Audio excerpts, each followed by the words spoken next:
The chairperson of the Portfolio Committee on Public Enterprises wants all those responsible for Eskom's financial woes to be brought to book. This as the power utility announced that announced those billions lost in irregular expenditure, municipal debt and maladministration. Today, as you just saw there, the company reported a net loss of 2.3 billion rand for the past financial year as it released its annual results, which show the difficult financial situation the parastatal finds itself in.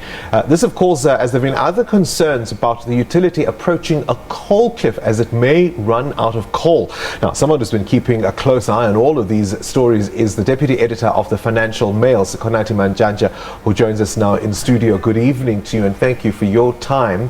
Let's start with the chairperson, Jabu Mabuza, saying that, the fact that they didn't rather they could not avoid a qualified audit was disappointing, but it's hardly a surprise, is it? No, he was not surprised either. He was just disappointed, and he, of course, was expecting that. They went back deliberately in order to check what was what's wrong. Been going on. Yes, what's been going on. So he got onto that board because of the corruption that was eating the organization alive, so he could not have been surprised, and he didn't say he was surprised. Well, he says we need to look at these results through a different lens. This is about a renewal. This is about starting from a different base. That's what he says. He was talking there in terms of the Public Finance Management Act, which as an institution of the government they have to comply with. Those strict requirements coming from National Treasury, and on the other side, the International Financial Reporting Standards, which is the globally accepted accounting practices to the benchmark on which to report financial results. Sure. I mean, he says that the damage wasn't done overnight, so we can't expect change overnight. Do you accept that? Yeah, that's a fair comment. It took the corruption that had been eating Eskom is not new either. Really, it's been there for as long as one can remember.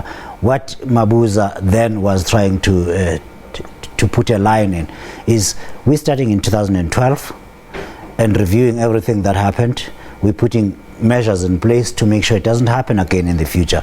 That's the thing to take away. So going back to 2012 then, I mean, this irregular expenditure has ballooned to 19 billion rand. We're expecting even more. They haven't quite found out everything that they think might have happened.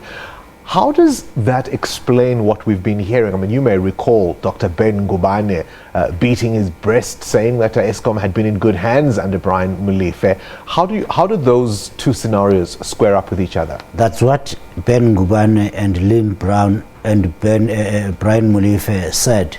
The numbers don't lie. The performance of Eskom didn't lie. You saw the lights tripping off and you saw Eskom running out of money to pay salaries. So whatever Ngubane had to say was exactly what he said. Those were words.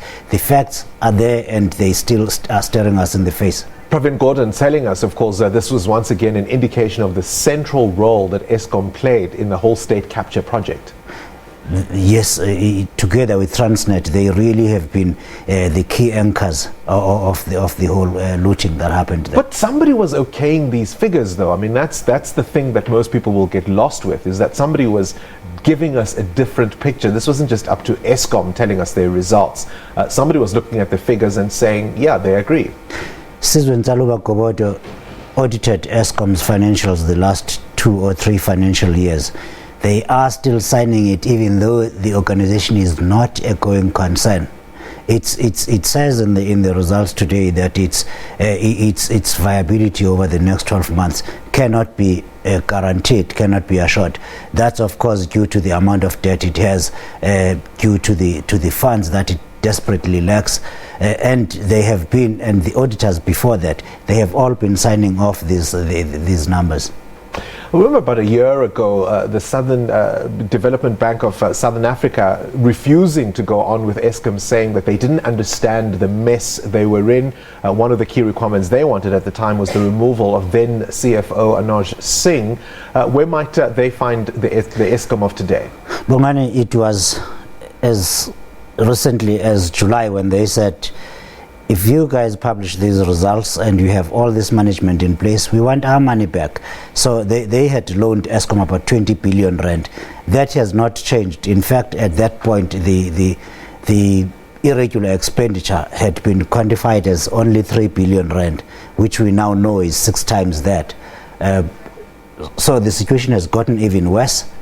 And a major condition to fund Eskom for the DBSA and other lenders to continue lending to Eskom is that it should not have this kind of audit opinion.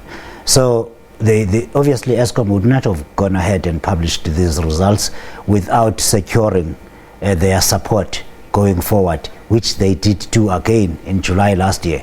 They did get DBSA to stay back and not enforce its right to call back its loan, which, by the way, if one lender recalls its money due to a fault of Eskom's, everybody who's owed, the debt now stands at 387 billion rand.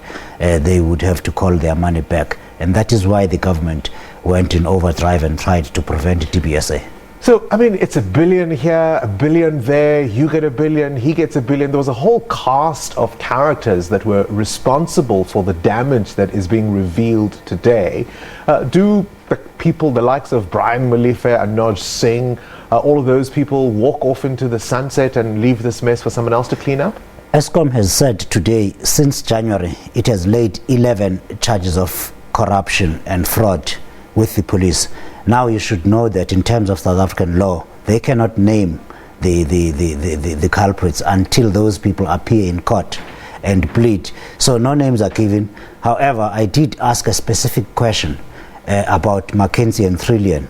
And Eskom Chief Executive Phakamani Hadebe said, yes, we have laid charges of fraud and corruption against them with regards to the 1.6 billion rand stolen by Eskom's executives and given to McKinsey and Trillian.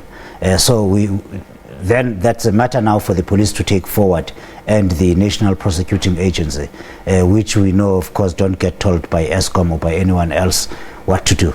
So there's the picture of the results in terms of what we heard today, the rands and the cents and the bleak numbers that were coming out. But there's also another concern around possible shortages of coal supply, the so-called coal cliff. Where are we looking as far as that going forward?